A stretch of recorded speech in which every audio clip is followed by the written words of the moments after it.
नमस्कार, जय जोहार।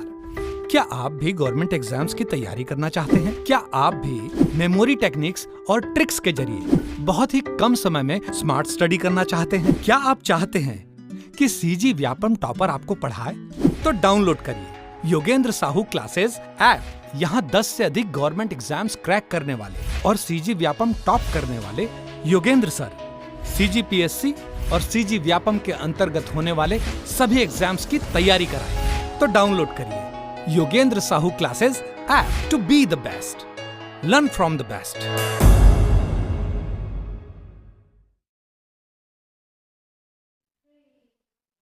नमस्कार दोस्तों, स्वागत है आपका योगेंद्र साहू ऑनलाइन क्लासेस में। मैं हूं आकाश चंद्राकर और इस फिजिक्स के सीरीज में आज हम एक नए चैप्टर का क्वेश्चंस एमसीक्यू करने वाले हैं। वो चैप्टर कौन सा रहने वाला है? तो मोशन यानी कि गति। तो गति से संबंधित आज हम महत्वपूर्ण क्वेश्चंस करेंगे।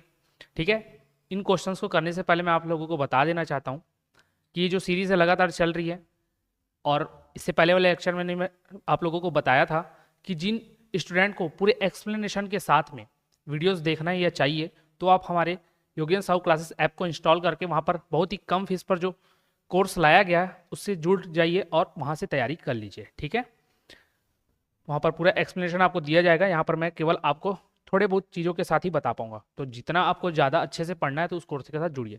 साथ ही ये भी बताना चाहूँगा कि जो प्रयोगशाला परिचारक का जो आया है लैब असिस्टेंट का, और जो अभी कृषि उपज मंडी का भी पोस्ट आया हुआ है उसमें भी साइंस आपका पूछा जाएगा। तो उन दोनों की भी तैयारी करना है। तो ये बहुत ही ज़्यादा लाभदायक रहने वाले हैं। जिन दो वैकेंसी के मैंने नाम लिया उन दोनों के भी कोर्स अवेलेबल हैं, तो उसे परचेस करके आप अपनी तैयारी अच्छी तरीके से कर सकते हैं। ठीक है, कुछ स्टूडेंट का ऐसा रहता है कि केवल मंडी का बस चाहिए या फुल चाहिए, तो पूरा कोर्स भी अवेलेबल है। केवल आपको मंडी से संबंधित चीज़ों की तैयारी करना है, बाकी आपको लगता है कि आपने कर रखा है तो उनका भी हमारे पास कोर्स अवेलेबल है, आप उसको भी परचेस कर सकते हैं। ठीक है, अब इसी प्रकार के जो सीरीज़ हम लोग ला रहे हैं ये हर सब्जेक्ट का लेकर आने वाले हैं। छत्तीसगढ़ का चल ही रहा है, जियोग्राफी भी आएगा और ये साइंस में लेकर आ रहा हूँ। तो इन सभी का अपडेट आपको प्रॉपर मिलते रहे, इसलिए आप क्या करके रखिए, चैनल को सब्सक्राइब करके रखिए। ठीक है, और लाइक्स जरूर कीजिएगा। लाइक करने से क्या मेरा मनोबल बढ़ेगा। कमेंट भी कीजिएगा, अच्छा है, बुरा है, क्या है, कैसा है। कुछ क्वेश्चन मैं पूछता हूँ तो उसके रिप्लाई भी कीजिएगा। एक स्टूडेंट का कमेंट आया था कि सर 10th तक का पूछा जा रहा है, नोटिफिकेशन में लिखा गया है कि 10th तक का साइंस पूछा जाएगा, तो आप ऐसा क्यों बोल रहे कि 12th लेवल को भी हम टच करेंगे?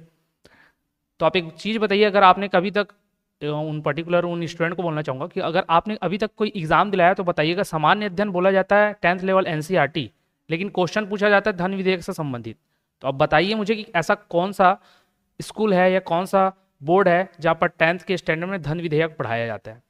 तो सिलेबस में लिख दिया, इसका मतलब ये नहीं है कि जो लिखा है वही एक मेरिट सेट हो गया, वहीं तक ही आपको पढ़ना है। आपको थोड़ा सा और चीज़ भी पढ़ना रहेगा। और मैं कुछ ज़्यादा वेरी नहीं कर रहा हूँ, 12th के लेवल का भी आप पढ़ने जाएंगे तो ये सारी चीज़ें आपको कवर करनी पड़ती है। 2-4 चीज़ें एक्स्ट्रा होगी, बस वो 2-4 चीज़ें आपको एक्स्ट्रा को समझना है। अगर आपको ज़्यादा दिक्कत है तो वो चीज़ आप छोड़ के बाकी चीज़ों को पढ़ लीजिएगा। ठीक है, और जिन स्टूडेंट को लग रहा है कि सही चल रहा है तो वो बने रहिए। तो अब शुरू करेंगे। तो पहला क्वेश्चन देखते हैं हम लोग। वह भौतिक राशि है जो कभी भी ऋणात्मक नहीं हो सकती। कभी भी ऋणात्मक नहीं हो सकती, कौन सी भौतिक राशि? इसके बारे में पूछ रहा। ऑप्शन देख लो, दूरी, बल, त्वरण और वेग। तो इनके बारे में आपको थोड़ा सा जानकारी होना चाहिए। तो ये जो दूरी है वो कभी भी ऋणात्मक नहीं हो सकती। बाकी कैसे ऋणात्मक हो सकता है? तो त्वरण का आपको फॉर्मूला पता होना चाहिए, वेग का पता होना चाहिए। वेग क्या होता है आपका? वेलोसिटी, मीटर पर सेकंड में हम लोग इसको करते हैं ना, तो डिस्टेंस, तो वेलोसिटी को डिस्टेंस ना लेकर हम लोग क्या लेकर ना, डिस्प्लेसमेंट अपॉन टाइम। डिस्प्लेसमेंट मतलब विस्थापन। विस्थापन मतलब क्या? नॉर्मल अगर टर्म्स में बात करूं, अगर इस पॉइंट से यहाँ तक मैं जा रहा हूँ तो ये मेरा दूरी है। डिस्टेंस को भी डी से डिनोट करना है, डिस्प्लेसमेंट को भी। ये मेरा दूरी है, उसको डिस्प्लेसमेंट को स्मॉल डी लेते हैं। ये मेरा डिस्टेंस हो गया। ठीक है, अब मैं यहाँ जाके ऐसे भी गया तो मैंने यहाँ से यहाँ तक सफ़र तय किया है, लेकिन ये तो मेरा डिस्टेंस बताएगा पूरा यहाँ से लेकर यहाँ तक का। लेकिन मैं एक शॉर्टेस्ट रूट जो खोजूँ तो जो सबसे शॉर्टेस्ट रूट होता है या फिर सबसे छोटी जो दूरी होती है वो आपका क्या कहलाती है? डिस्प्लेसमेंट। ठीक है, तो डिस्प्लेसमेंट यहाँ पर अगर मैं डिस्प्लेसमेंट लूँ तो ये सही होगा। अब डिस्प्लेसमेंट क्या होता है? ये शून्य हो सकता है, ये धनात्मक भी हो सकता है, ये ऋणात्मक भी हो सकता है। कैसे?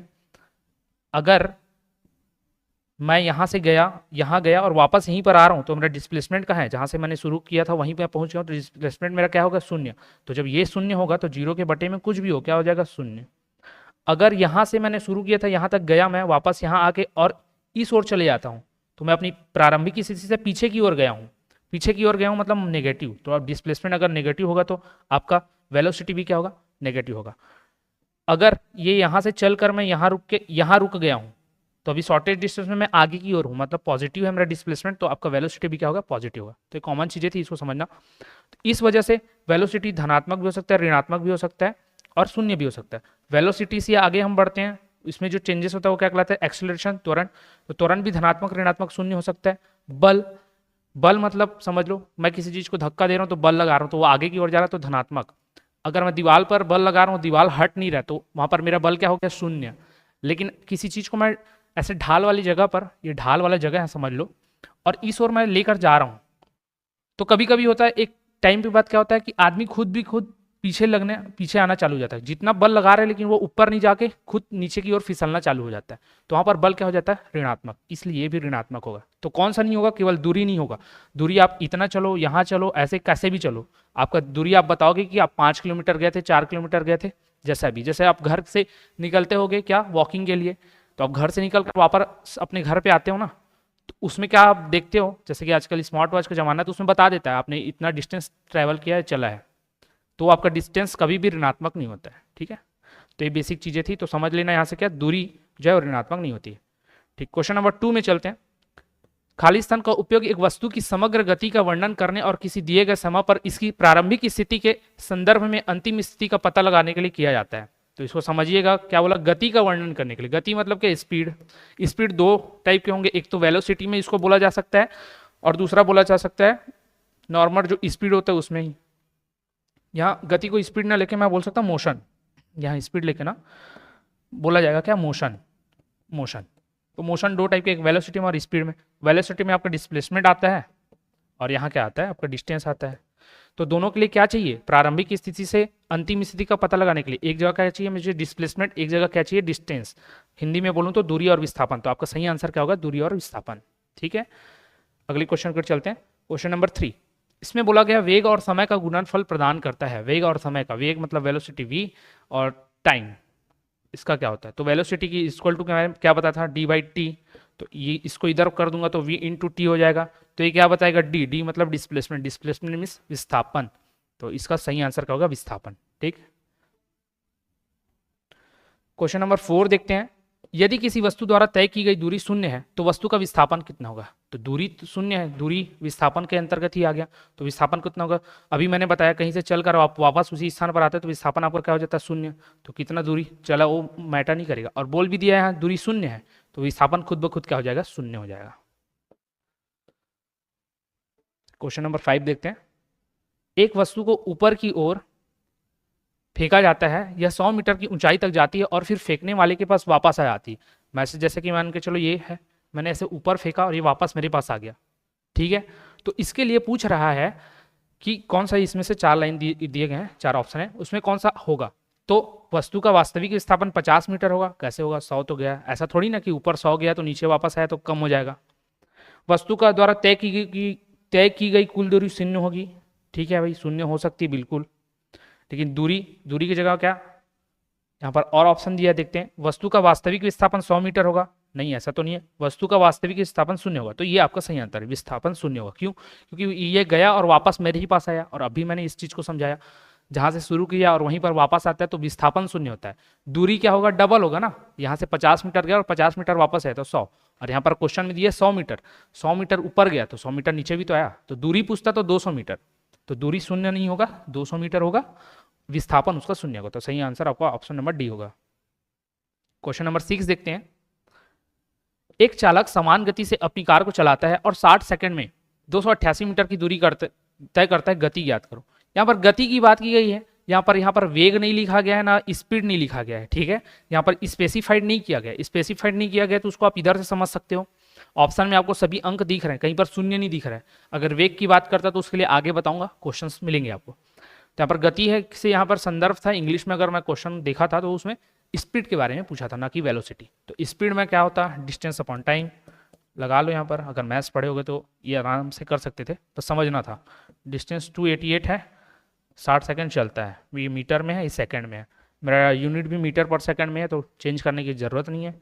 डिवाइड करोगे तो 1 दशमलव यहाँ लग जाएगा, 0 हट जाएगा, 6 से काटो, 4 बार में और ये 8 बार में, तो 4.8 मीटर पर सेकंड, ये आपका आंसर होता, ऑप्शन नंबर ए। तो सेम फॉर्मूला आपको यूज़ करना है, फॉर्मूला पर बेस्ड ऐसे क्वेश्चंस आते हैं, तो इस प्रकार के क्वेश्चन भी हम कराते चल रहे हैं, नहीं तो केवल और केवल थ्योरी पर ऐसा हो जाएगा कि बस थ्योरी ही कराया जा रहा है। तो इसलिए हम लोगों ने न्यूमेरिकल क्वेश्चंस भी यहाँ पर डाल के रखा हुआ है। क्वेश्चन नंबर 7 देखते हैं। किरण 90 मीटर लंबे पुल में तैरती है, एक छोर से दूसरे छोर तक और फिर वहां से वापस उसी सीधे पथ पर तैर कर वह दो बार में ना, 2 बार का मतलब यहाँ पर एक छोर से दूसरे छोर तक जाती है, फिर वापस आती है, फिर वही प्रोसेस 2 बार दोहरा रही है यहाँ पर, ठीक है। तो क्वेश्चन को भी समझना, 360 मीटर बोला है, अगर आप 2 बार, एक बार जाना और एक बार आना को 2 बार लो तो 90 180 होता, बट ये 2 बार इस 180 की बात कर रहे हैं, जाना आना करके एक बार, फिर जाना आना करके एक बार, तो टोटल कितना चलता है, 360 मीटर की दूरी तय करता है। कौन? किरण। अब किरण का औसत वेग क्या है, ठीक है, तो किरण का औसत वेग आपको ज्ञात करना है। इससे पहले वाले क्वेश्चन में गति था, तो मैंने बोला वहां पर स्पीड की बात की गई थी, यहाँ पर वेग बोला है, इंग्लिश में बोलेंगे वेलोसिटी। तो वेलोसिटी के लिए क्या? Displacement upon time. अभी आपको पता है कि जहां से आप शुरू करते हैं और वहीं पर अगर वापस आ जाते हैं तो डिस्प्लेसमेंट क्या हो जाता है आपका? शून्य। और क्वेश्चन में क्या बोल रहा है आपको? एक छोर से गया दूसरे छोर, फिर यहां से वापस वहीं आया। ये प्रक्रिया 2 बार दोहराई गई, 2 से ज्यादा बार भी दोहराई जाती तो भी कोई फर्क नहीं पड़ता, क्योंकि डिस्प्लेसमेंट क्या हो जाएगा, जहां पर आप हो वहीं पर वापस आ गए तो शून्य। अब टाइम कितना भी ले मैटर नहीं करता, फिर भी कितना दिया हुआ है बताया ही नहीं गया, बस बोल दिया औसत वेग क्या होगा। तो ये यहीं से क्लियर हो जाता है, जब डिस्प्लेसमेंट मेरा शून्य है तो मेरा वेलोसिटी भी क्या होगा? शून्य होगा। तो 0 मीटर पर सेकेंड आपका राइट आंसर होता। फिर क्वेश्चन नंबर 8 देखते हैं। किसी वस्तु का त्वरण इसके ब्लैंक में प्रति इकाई समय में हुआ परिवर्तन है। मतलब त्वरण क्या है, किसमें प्रति इकाई समय में हुआ परिवर्तन है। तो अभी मैंने बताया था एक्सेलरेशन, वेलोसिटी में जो चेंज होता है समय के साथ उसको ही एक्सेलरेशन या त्वरण बोलते हैं। तो वेग में परिवर्तन ही क्या कहलाता है? आपका त्वरण कहलाता है। तो डायरेक्ट इस प्रकार से क्वेश्चन डेफिनेशन पर बेस्ड भी पूछे जाते हैं। समय के साथ किसी वस्तु का वेग दिखाने वाले ग्राफ को क्या कहा जाता है? समय के साथ वस्तु का एक ग्राफ बना लो भाई, इसके साथ बोल रहे हैं, टाइम के साथ बोल रहे हैं, इसमें वेग मतलब वेलोसिटी बोल रहे हैं, ठीक है।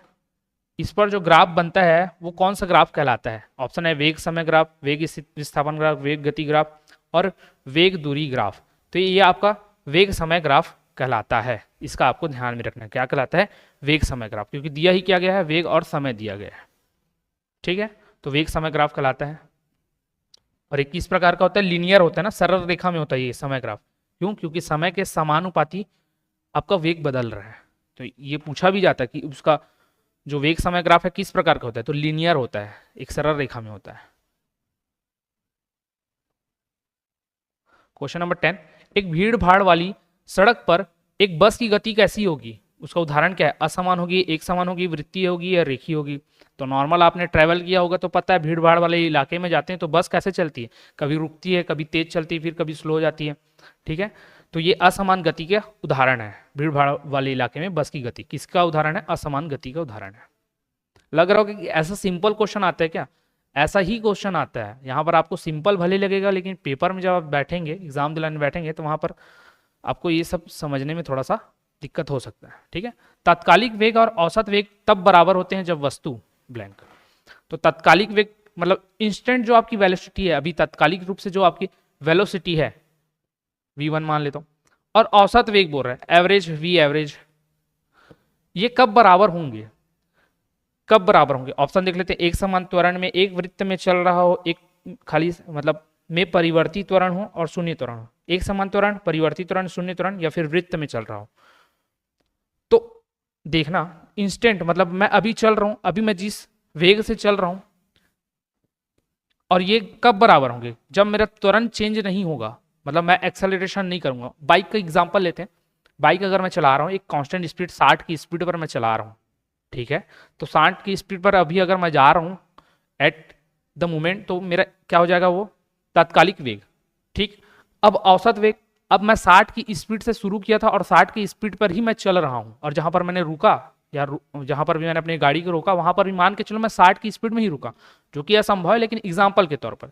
तो पूरा एवरेज मेरा क्या रहेगा? वहां पर भी 60 रहेगा। तो त्वरण चेंज हुआ क्या? नहीं। वेग में परिवर्तन करता तो त्वरण आता, लेकिन एक समान रहेगा, वेग में परिवर्तन नहीं है, तो त्वरण क्या रहेगा? एक समान, ठीक है। एक समान त्वरण, माफ कीजिएगा, शून्य रहेगा, क्योंकि मैं वेग में परिवर्तन नहीं कर रहा हूं। परिवर्तन करता तो त्वरण बढ़ता, लेकिन चेंज नहीं कर रहा हूं, तो क्या आएगा आपका सही आंसर?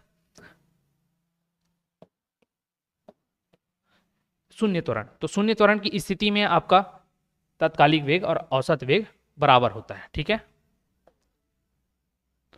फिर क्वेश्चन देखते हैं, क्वेश्चन नंबर 12। किस कोण से फेंके जाने पर कोई वस्तु सर्वाधिक दूरी तक प्रक्षेपित होती है? तो बहुत ही अच्छा क्वेश्चन, इस टाइप का क्वेश्चन आता है। प्रक्षेपण बोल रहे हैं, मतलब आपको इस टाइप का कभी आपने देखा होगा तो ठीक है। तो ये प्रक्षेप्य गति बोला जाता है जब किसी चीज को हम लोग बॉल को थ्रो करते हैं या फिर पत्थर को उठाकर फेंकते हैं, तो किस एंगल से हम लोग फेंकेंगे तो वस्तु सर्वाधिक दूरी तक प्रक्षेपित होगी, मतलब उड़कर जाएगी। तो इस टाइप का आपने 9th-10th के क्लास में अगर देखा होगा, याद हो तो, अगर नहीं याद है तो समझिएगा। अगर कोई चीज को मैं यहाँ से फेंक रहा हूँ तो किस एंगल पर मैं फेंकूंगा कि वो दूर तक जाना चाहिए? मैं किसी भी एंगल पर फेंक सकता हूँ, एक तो सीधा फेंक सकता हूँ, थोड़ा टेढ़ा फेंक सकता हूँ, एक नीचे नीचे फेंक सकता हूँ। तो कुछ ना कुछ तो एंगल बनेगा ना। किसके साथ एंगल बनेगा? मैं खड़ा हूँ जिस एक्सिस पर, उसके साथ एंगल बनेगा। तो इस एक्सिस के साथ किस एंगल पर फेंकूंगा तो दूर जाना चाहिए। तो इसके लिए आपका सही आंसर 45 डिग्री होता है। क्यों? क्योंकि इसका एक फॉर्मूला होता है रेंज का, प्रक्षेपित दूरी, तो रेंज बोलते हैं उसको, परास बोलते हैं हिंदी में, u² sin 2θ/g, ये इसका फॉर्मूला होता है। डायरेक्ट फॉर्मूला पर बेस्ड क्वेश्चन है ये, और ये फॉर्मूला भी कभी कभी पूछा जाता है 4 ऑप्शन देकर कि कौन सा परास का या रेंज का फॉर्मूला होता है। इस फॉर्मूले को याद रख लेना। अब 2θ यहाँ पर बोला गया है। अब मैं 45 डिग्री के एंगल पर फेंकूंगा तो यहाँ पर एंगल की वैल्यू क्या हो जाएगी? sin 2θ की वैल्यू 2 का 2 रहेगा, थीटा की जगह 45 डिग्री, तो sin 90 डिग्री आएगा। अगर कोई मैथ्स ग्रुप का होगा तो उसको पता होगा कि sin 90 की वैल्यू 1 होती है। अगर नहीं पता तो ध्यान रख लो, sin 90 की वैल्यू 1 होती है। तो ये वैल्यू जब 1 हो जाएगी तो r बराबर क्या हो जाएगा? u² × 1/g।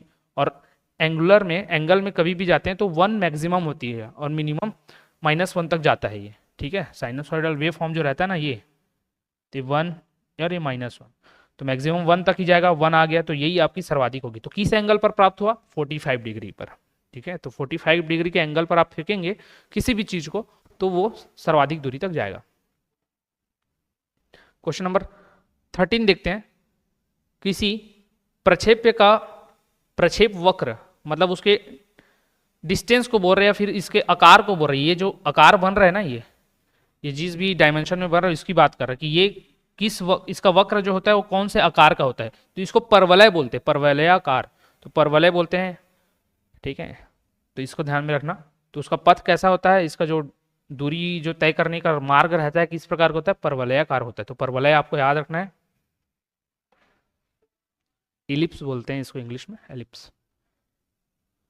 क्वेश्चन नंबर 14 देखते हैं। यदि 5 सेकंड में किसी कार का वेग 5 मीटर प्रति सेकंड की दर से बढ़कर 10 मीटर प्रति सेकंड हो जाता है तो उसका त्वरण क्या होगा?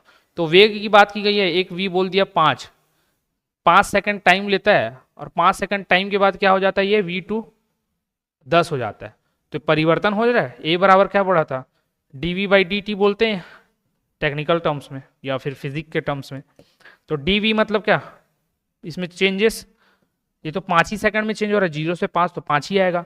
dv कहाँ से कहाँ तक चेंज हो रहा है? 5 से लेकर 10 तक। तो अंतिम वाले को पहले लेते हैं। पहले अंतिम में कितना हो गया? 10। पहले कितना था? 5, उसको घटा दो, कितना आएगा? 5/5, कितना आया? 1। तो 1 मीटर प्रति वर्ग सेकंड, मतलब 1 मीटर स्क्वायर, अगर इंग्लिश में लिखना चाहो तो 1 मीटर पर सेकंड स्क्वायर, ये इसका क्या आ जाएगा? एक्सेलरेशन या फिर त्वरण। कैसे आया? ये फॉर्मूला याद रख लेना। v2 - v1 कर लो अगर एकदम फॉर्मूला ही चाहिए आपको। ठीक है, अदरवाइज आप नॉर्मल थ्योरी के फॉर्मेट में समझेंगे कि वेग में परिवर्तन की दर, परिवर्तन कितने हो रहे हैं? 5 का हो रहा है। कब तक हो रहा है? 5 में हो रहा है, 5 सेकंड में, तो 5 से कैंसर, ये भी निकाल सकते थे। तो कॉन्सेप्ट क्लियर होना जरूरी है। कॉन्सेप्ट क्लियर है तो फिर आप बिना पेन कॉपी के भी बना सकते हैं। Question number 15। जब 21 न्यूटन के एक बल को 3 किलोग्राम द्रव्यमान वाली वस्तु पर लगाया जाता है तो उत्पन्न त्वरण कितना होता है या कितना होगा? तो आपको जाहिर सी बात है, सबसे पहले तो एक फॉर्मूला याद होना चाहिए कि इसका फोर्स का F = क्या होता है? ma। m क्या है? मास, और a क्या है? एक्सेलरेशन। F की वह बात कर दी गई है कि 21 न्यूटन का बल लगाया जा रहा है, द्रव्यमान कितना दिया गया? 3 kg, और a क्या बोला है? निकालना है आपको। तो कैसे पता चलेगा कि यही लगाया जाना चाहिए, यही सूत्र आना चाहिए? तो आपको पता होना चाहिए, यहाँ पर फोर्स दिया है, मास दिया है, एक्सेलरेशन पूछा है, त्वरण पूछा है, तो यही फॉर्मूला होता है F = ma। यहाँ से काटेंगे तो क्या आएगा? 7a। तो 7 किस में आया? 7 मीटर पर सेकंड स्क्वायर। और इसका त्वरण का मात्रक क्या होता है? मीटर पर सेकेंड स्क्वायर। पिछले लेक्चर में इसको कवर किया हम लोगों ने, तो 7 इसका सही आंसर हो जाएगा। ठीक है,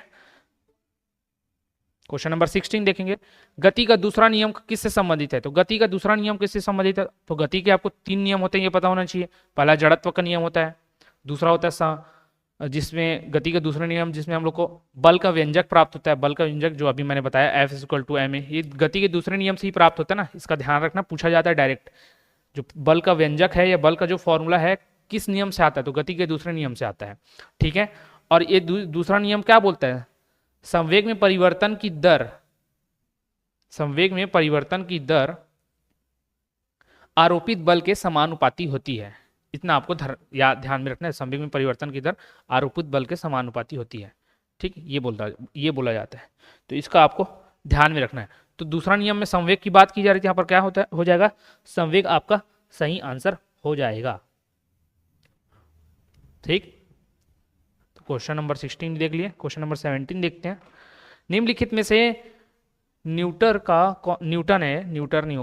होगा, न्यूटन का कौन सा गति नियम, लॉ ऑफ मोशन, दीवार पर फेंका हुआ गेंद क्यों टकराकर वापस लौटता है के संबंध में व्याख्या प्रदान करता है? तो 3 नियम होते हैं, मैंने पहले और दूसरे के बारे में बता दिया। तीसरा नियम क्या?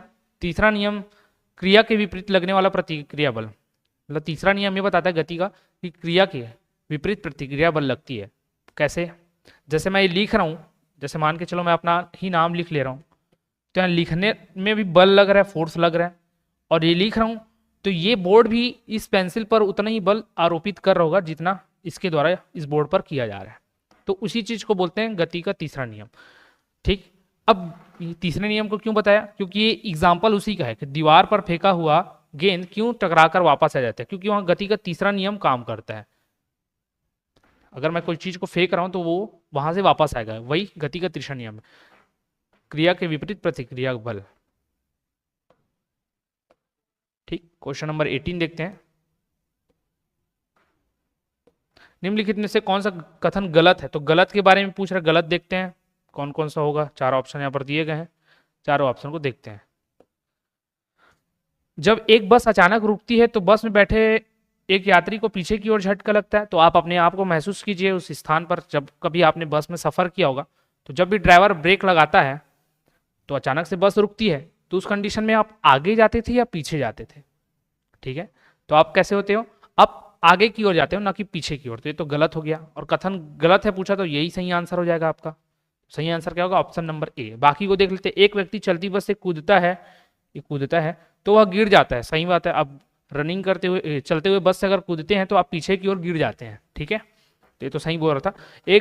जब एक घूर्णन करता हुआ एक पंखा बंद हो जाता है तो यह कुछ समय तक घूमते रहता है। सही है, जब कभी भी आप स्विच ऑफ करते हो तो देखना पंखा कुछ समय तक रोटेट होते रहता है। जब एक बस अचानक रुकती है तो बस में बैठे व्यक्ति आगे की ओर झुक जाता है। ये सही है। पीछे की ओर कब झुकता है? जब बस अचानक से चलना शुरू होती है, रुकना नहीं है पर चलना आता तो ये भी सही हो जाता है, लेकिन अभी गलत है और वही पूछा गया, तो ये सही आंसर होगा। ठीक है, इसमें ऑप्शन नंबर ए और ऑप्शन नंबर डी जो था वो आपके गति के पहले नियम का एग्जाम्पल था। ऑप्शन नंबर बी भी है, उसी का एग्जाम्पल है। मतलब चारों ही है, ऑप्शन नंबर डी भी है। क्यों? क्योंकि गति का प्रथम नियम क्या बोलता है? जो चीज मोशन में वो मोशन में ही रहेगी, स्टैटिक ही रहेगी। गत्यावस्था में तो गत्यावस्था में रहेगी, विरामावस्था में तो विरामावस्था में रहेगी, जब तक कि उस पर कोई भी बाह्य बल या फोर्स, एक्सटर्नल फोर्स आरोपित ना किया जाए। ठीक है, अब क्वेश्चन नंबर 19 देखते हैं। तेज गति से आने वाली क्रिकेट गेंद की पकड़ते समय एक क्षेत्र रक्षक मतलब फील्डर अपनी बाहों को पीछे की ओर क्यों करता है? तो आपका भी अभी वर्ल्ड कप का दौर भी चल रहा है, आप देख रहे होगे रोज का मैच। देखना, कैच लेने के लिए लोग क्या करते हैं, जो भी फील्डर रहते हैं पीछे की ओर हाथ को खींचते हैं। तो हाथ को क्यों खींचते हैं? इसलिए खींचते हैं ताकि लंबे समय तक कम बल अनुभव करना पड़े। तो ये द्वितीय नियम पर आधारित है। नियम भी बता दे रहा हूँ, गति का द्वितीय नियम के कारण यहाँ पर लोग ऐसा करते हैं। क्यों? क्योंकि वहां पर संवेग आता है। संवेग क्या होता है? ये संवेग द्रव्यमान गुना वेग होता है, वेलोसिटी। अब गेंद आपकी तरफ आएगी, मान के चलो आप ही फील्डर हो और आपकी ओर गेंद आ रही है, तो वेग एक गति के साथ आएगी, और आप डायरेक्ट बिना हाथ पीछे की ओर पकड़े कैच लेने का प्रयास करेंगे तो वो आपके हाथों को जोर से हिट करेगा, जोर से, उसमें आपको चोट भी लग सकती है। लेकिन आप गति के इस ओर से आ रहा है और इसी ओर आप अपने हाथों को पीछे की ओर ले जाएंगे तो आप अपने हाथों को भी गति में लाएंगे और बॉल भी गति में, तो दोनों की गति में क्या आ जाएगा, अंतर आ जाएगा, वेग में अंतर आएगा। तो वेग आपको क्या पड़ेगा, कम पड़ेगा, और ये अगर कम होगा तो आपका संवेग भी कम होगा, संवेग भी कम होगा तो वहाँ पर कम बल का अनुभव आपको करना पड़ेगा, ठीक है। इसीलिए पीछे की ओर खींचा जाता है। तो ये द्वितीय नियम से संबंधित है, इसको ध्यान में रखना। एक राइफल से गोली चलाई गई, यदि राइफल बिना किसी रोक के पीछे की ओर जाती है तो राइफल की गतिज ऊर्जा क्या होती है, ठीक है। तो देखना, जो बंदूक चलाते हैं उन लोग को हमेशा सिखाया जाता है कि कंधे से टिकाकर चलाइए, नहीं तो झटके के कारण पीछे आपको कंधे पर चोट लग सकती है, फ्रैक्चर भी आ सकता है। तो जब सिखाया जाता है गन चलाने के लिए तो कंधे से एकदम टिकाकर चलाने के लिए बताया जाता है। ऐसा क्यों, क्योंकि यहाँ की गति का तृतीय नियम लगता है। गोली जब आगे की ओर जाती है तो पीछे की ओर उतनी मात्रा में धक्के भी देती है, ठीक है। तो तीसरा नियम यहाँ पर लागू होता है, ठीक। अब तीसरा नियम लागू तो हो गया, तो राइफल का जो गोली हो तो आगे बढ़ गया, लेकिन राइफल जब पीछे की ओर आएगा तो उसका गतिज ऊर्जा क्या होगा, तो गतिज ऊर्जा कम होगा ना, गतिज ऊर्जा कम होगा। क्यों, क्योंकि एयर का भी थोड़ा फ्रिक्शन आएगा, आप कंधे से टिका कर रखें तो वो भी उस चीज़ों को रोकेगा। अगर कोई चीज़ नहीं भी रोकता है, राइफल बिना रोके है, तो भी वो पीछे की ओर आएगा तो थोड़ा बहुत उसकी गति कम होती है, तो गतिज ऊर्जा क्या हो जाती है, कम हो जाती है। तो किससे कम होती है, तो गोली की गतिज ऊर्जा से कम होती है, क्योंकि गति गोली की ज़्यादा होती है और ज़्यादा एक्सेलरेशन के साथ आगे जाता है। तो ये तो प्रैक्टिकल चीज़ था, आपने देखा ही होगा। क्वेश्चन नंबर 21 देखते हैं, निम्नलिखित में से कौन सा उदाहरण न्यूटन की गति विषयक तृतीय नियम की व्याख्या करता है। तो रॉकेट का लॉन्च करना, ऑप्शन बी दिया बस के अचानक चलने पर यात्रियों के पीछे की ओर झटका लगता है, तो अभी मैंने बताया ये नहीं आएगा तृतीय नियम में, तो प्रथम नियम को बताता है। जब हम पैडल चलाना बंद करते हैं तो साइकिल धीमी होना शुरू कर देता है, ये भी नहीं आएगा। तेजी से आती हुई क्रिकेट, क्योंकि यहाँ संवेग आएगा, गति का दूसरा नियम। तेजी से आती हुई क्रिकेट गेंद को पकड़ते समय क्षेत्र रक्षक, ये भी मैंने बता दिया द्वितीय नियम। तो आपका तृतीय नियम कौन सा आएगा, ये वाला आएगा, बाकी दोनों फर्स्ट और द्वितीय के थे। तो रॉकेट लॉन्च करना क्यों, रॉकेट जब लॉन्च होती है, जब उसका ईंधन कंबशन इंजन जब गैस छोड़ता है तो उसके वजह से क्या होता है कि धरती पर जब वो गैस ज़्यादा मात्रा में छोड़ता है तो वो गैस की वजह से जो रॉकेट है ऊपर की ओर चलना शुरू करता है, ठीक है। तो वहाँ पर क्या लग रहा है, वो रॉकेट जितना तेजी से नीचे की ओर पावर लगा रहा है, बल लगा रहा है, वही बल उसको वापस ऊपर की ओर उतने तेजी से भेजता है। तो इसलिए यहाँ पर तृतीय नियम लागू होता है। तो रॉकेट लॉन्च करने में तृतीय नियम का उपयोग किया जाता है। क्वेश्चन नंबर 22, किसी स्थिर वस्तु के स्थिर रहने पर या गतिशील वस्तु को के उसी गति से गतिशील रहने की प्रक्रिया क्या कहलाती है। तो जड़त्व कहलाती है, गति का पहला नियम कहलाती है। कोई वस्तु स्थिर स्थिर ही रहेगी, वो गतिशील ही रहेगी जब तक उस पर कोई बाह्य बल आरोपित न किया जाए। और ये भी याद रख लेना कि ये जो जड़त्व का नियम है, ये गति का प्रथम नियम है, ये बल की परिभाषा भी देता है। क्वेश्चन नंबर 23, जब एक गिलास पर रखे कार्ड को उंगली से धक्का दिया जाता है तो उस पर रखा सिक्का गिलास पे गिर जाता है, यह कथन किस नियम को व्याख्या करता है। तो ये करता है जड़त्व के नियम का। क्यों, ये मान के चलो गिलास है, यहाँ पर आप अपने कार्ड रखा हुआ था, यहाँ पर बीच में आपका सिक्का है, अब मैंने इसको धक्का दिया तेज, तो सिक्का विराम अवस्था में था करके ये अपनी जगह ही रह जाएगा, ये गति की अवस्था में था करके ये वाला जो पोर्शन है वो पीछे आ जाएगा, ठीक है। तो ये पीछे की ओर आ जाता है, इस वजह से क्या हो जाता है, सिक्का पानी में गिर जाता है। तो ये किसका उदाहरण है, तो ये जड़त्व का नियम। क्यों, क्योंकि मैंने बल किस पर लगाया, इस कार्ड पर, सिक्का अपनी जगह पर ही रह गया और वो नीचे गिर गया। जैसे कंबल को देखना, अगर आप छड़ी से मारते हो वहाँ से धूल के कण नीचे गिरने लगते हैं। तो धूल के कण क्यों बाहर निकलने लगते हैं, इसलिए क्योंकि आप कंबल को मार रहे हो तो जो कंबल से चिपका हुआ धूल का कण है वो विराम की अवस्था में रहता है, और कंबल जब गति अवस्था में आता है मारने की वजह से तो कंबल तो अपनी जगह से हट जाता है, लेकिन वो धूल के कण वही रहते हैं और वहीं से गिर जाते हैं, ठीक है। क्वेश्चन नंबर 24, तो स्थिर अवस्था में शून्य होने के बाद एक नाव एक सीधी रेखा में नियत दर से 3 मीटर पर सेकंड स्क्वायर के त्वरण से 8 सेकंड तक गति करती है। इस समय के दौरान नाव द्वारा तय की गई कुल दूरी क्या होगी। देखो, गति के 3 समीकरण होते हैं, मैं बताया था। तो 3 समीकरण में से एक समीकरण मैं यहाँ पर बताने वाला हूँ जो यूज होने वाला है, बाकी 2 को आप कमेंट करके बताइएगा। तो यहाँ पर देखो किसके बारे में बताया गया, ए बताया गया त्वरण, यहाँ पर समय भी बता दिया गया टी, आपको पूछा गया है दूरी पूछा गया है, ठीक है। और स्थिर अवस्था में शून्य, तो कोई भी जब चीज शुरू होता है तो शून्य ही रहता है, ठीक है। तो देखना 3 समीकरण में से एक बता रहा हूँ जो यहाँ पर लगेगा, और वो कैसे आपकी समझ में आ जाएगा कि हाँ यही लगने वाला है, क्योंकि वो समीकरण उसी तरीके से प्रिपेयर किया गया है या बनाया गया है। तो यहाँ पर सेकंड समीकरण लगेगा s = ut + ½ at²। ½ at² ठीक है। अब एस आपको चाहिए, एस ही क्या होता है, विस्थापन या दूरी, इसी को पूछा गया है। यू प्रारंभिक अवस्था में शून्य रहेगा तो टी कुछ भी रहे शून्य हो जाएगा, हाफ का हाफ।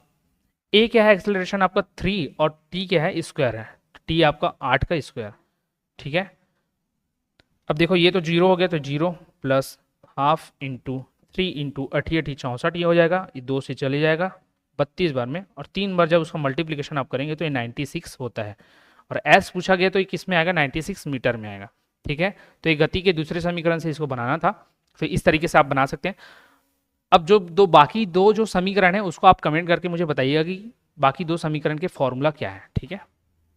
अब निम्नलिखित में से कौन सा समीकरण वेग समय संबंध को दर्शाता है, कौन सा समीकरण वेग और समय, तो वेग और समय का भी ऊपर में हम लोगों ने बात किया था। वेग और समय के लिए एक मैंने ये डायग्राम भी बनाया था, एक लीनियर इसका बनता है, इधर वेग आता है और इधर आपका टाइम आता है, ठीक।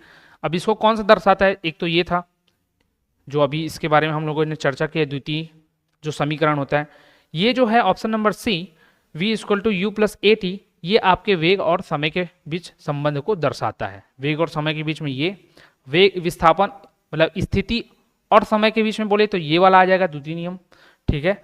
और एक तीसरा नियम होता है, तीसरा नियम ये है, चलो मैंने पूछा था लेकिन तीनों नियम आपको यहाँ पर दिख गए, समीकरण दिख गए। ये जो तीसरा होता है वो आपको वेग और स्थिति के बीच में बताता है, क्या, वेग और समय के बीच में पहला, स्थिति और समय के बीच में दूसरा, या फिर विस्थापन या समय बोला जाए, और तीसरा जो रहता है वेग और विस्थापन के बीच में बताता है, ठीक। तो इतना ध्यान रखना। तो ये 25 क्वेश्चन थे गति के से संबंधित, सारे इंपॉर्टेंट क्वेश्चंस थे। मैंने हर जगह से कुछ कुछ एफर्ट लगा के क्वेश्चंस लाया था, साथ ही न्यूमेरिकल भी क्वेश्चन मैंने कराया ताकि आपको किसी भी प्रकार की परेशानी ना हो। तो ज़्यादा से ज़्यादा इस सेशन को शेयर कीजिएगा अपने दोस्तों तक, वो उनको भी इसका लाभ पहुंच सके। सब्सक्राइब करने के लिए मैंने कहा था वो कर दीजिएगा ताकि आपको लगातार इसका अपडेट मिलता रहे। अगर कुछ भी परेशानी हो तो आप हमें कमेंट करके बताइएगा, और साथ ही साथ जो भी चीज़ मैंने क्वेश्चंस पूछा आपको उसका रिप्लाई कीजिएगा और बताइएगा कि कैसे आपको ये सेशन लगा है, ठीक है। तो इस वीडियो में इतना ही रखते हैं, धन्यवाद।